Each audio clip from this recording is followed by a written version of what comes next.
If you're building your first PC, you're probably wondering which slots to use for installing your RAM modules. Actually, RAM should work in any slot as long as the modules are installed correctly. But for optimal performance, check your motherboard's manual recommendations.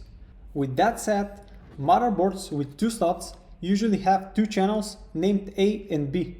When installing a single RAM stick, for best result, you should use the A channel, which is the slot closest to the CPU.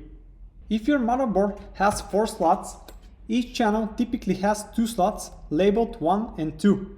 The general recommendation is to install a single module in the A2 slot, which is the second closest to the CPU. This slot is usually optimized for signal timing and is directly connected to the CPU. If you're installing 2 modules, make sure to place one DIMM per channel.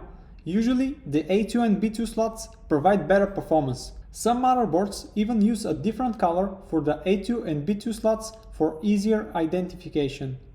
On most motherboards, A1 and B1 slots are connected to A2 and B2 slots using a daisy chain topology, which might result in slightly lower performance compared to the direct connection of A2 and B2.